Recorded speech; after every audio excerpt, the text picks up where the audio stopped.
All right, you guys, we're going to be doing a how to play video today. I wanted to split this video up into different segments. I know some of you guys may like a 20, 30-minute video, but I wanted to split it up for a few reasons. One is especially for those who end up learning how to play the game.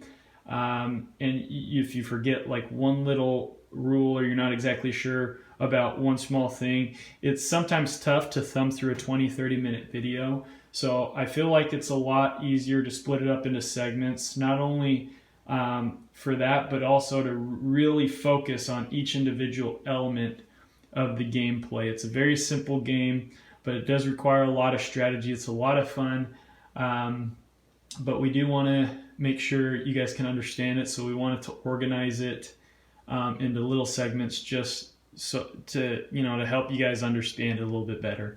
So starting at the top, we're just going to be doing an overall gameplay overview, just so you understand a little bit how the game kind of how it goes from beginning to end, and then the next videos we're going to go into detail into each specific element.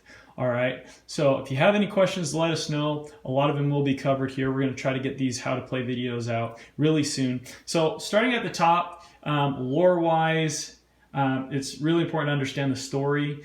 And for those of you who like looking at the lore videos, it's up to you to figure out and to kind of discover who you are as a player. But for what you know now, you are a very special mage called a Time Walker.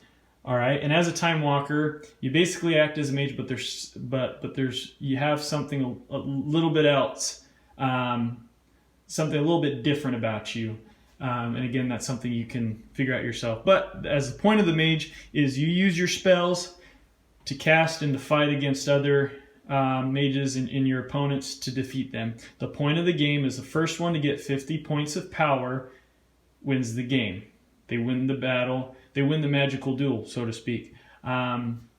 So your deck is considered your spell book.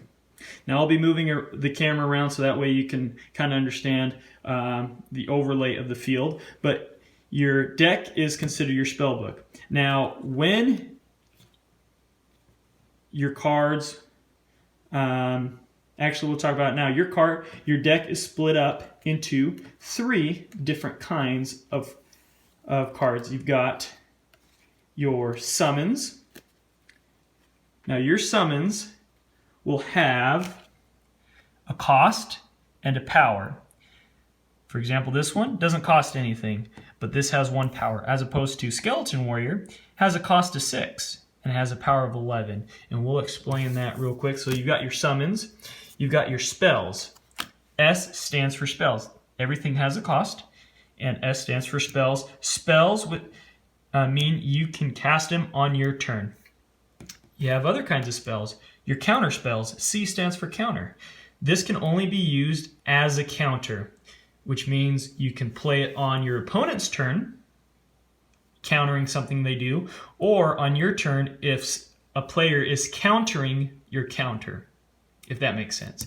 So this can't be played on opponent's turn, but this can. Now you also have some other that have S and C, which can do both. You can play it as a spell, or you can play it as a counter. All right?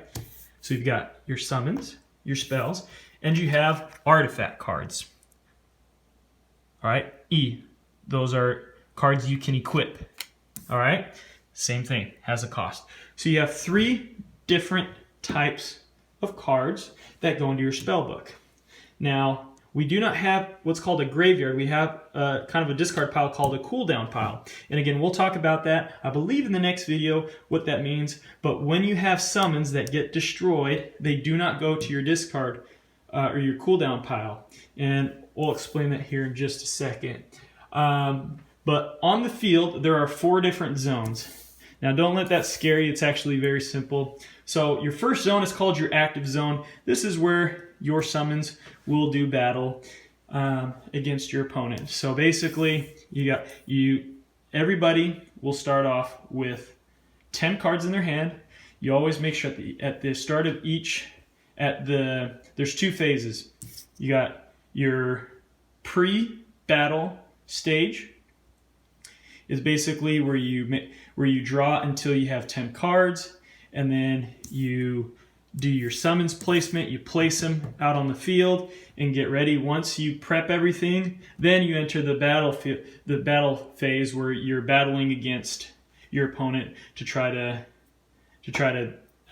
destroy them, to try to get as many power points as you can.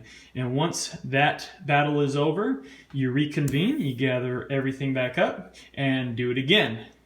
The first to 50 power points wins. So this is your active spell zone. So this is where you will end up placing your summons. This is where they'll do battle. Now, once you defeat an opponent's summons, their summons cards, so say for example, I defeat my opponent's tree slug. Instead of going to my graveyard, because I don't have a graveyard, that's a cooldown pile, they're going to go into a zone over here called my reserve zone. Now, what the reserve zone does is that is a zone that holds your opponent's summons that you defeat, and you use them, and you're able to use them to pay the cost of other cards. So, what do I mean by that? Is I have Tree Slug in my reserve zone because I defeated it. This means I can use this card to pay the cost of other cards. So the power it gives me is 1.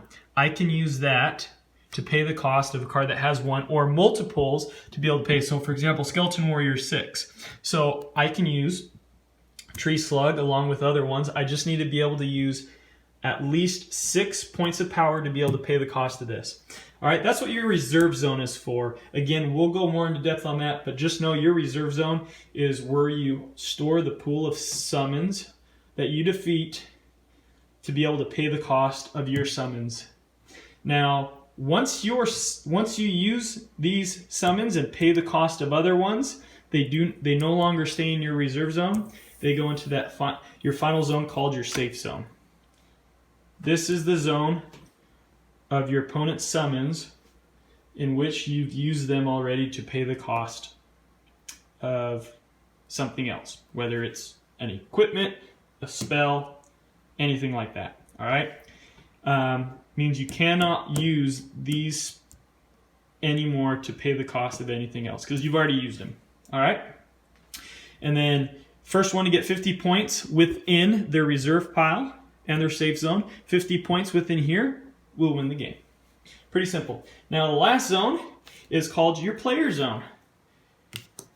This is the zone where you place your equipments, the things that affect the players. This is an equipment card. It doesn't go in your active zone, and your reserve and safe zones all come from the battles that you do. Well, this isn't doing battles with anything. This got to go somewhere, so this is where it goes. Say I have a spell. Instead, this spell, when I cast it, it goes into my cooldown pile. The problem is, though, or not the problem, I'm sorry. So the thing is, if this was a spell, though, that had a lingering effect, where it's not, I use it and then it's done, it's like a field spell, or like a lingering spell, it will also go in your player zone. All right? So there you have it. You got the 4 different zones. So you draw up to 10 cards. You decide which ones you're going to place, summons you're going to place down. You're going to do battle. Ones that I win, the summons that I defeat are going to go into my reserve pile.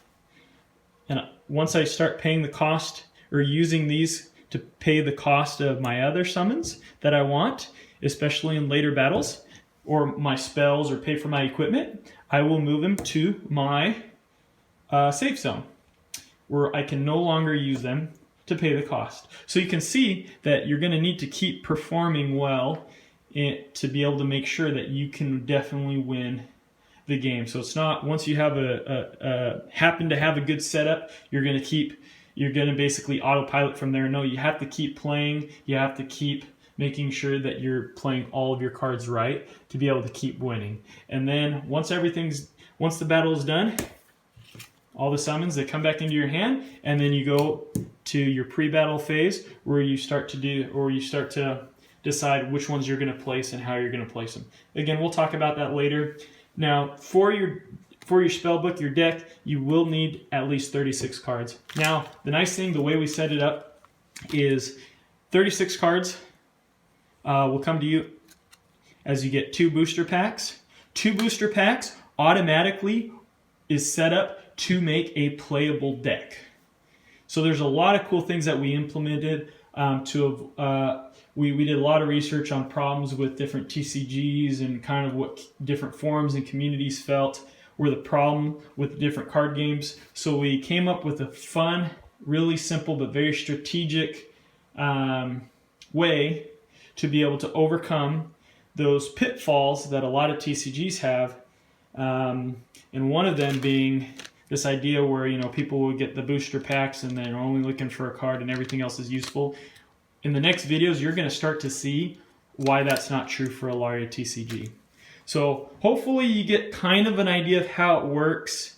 The main part of your battle, or the main part of your battle is going to be done right here. This is going to be boosted up by whatever is here, and then all these zones are contingent, or the effect of these zones with how much you have in here and what you're able to cost is based on how you play right in here. All right, so that's it for the general overview. Again, I hope it made sense. If you want me to explain anything more in depth, let me know in the comment section below.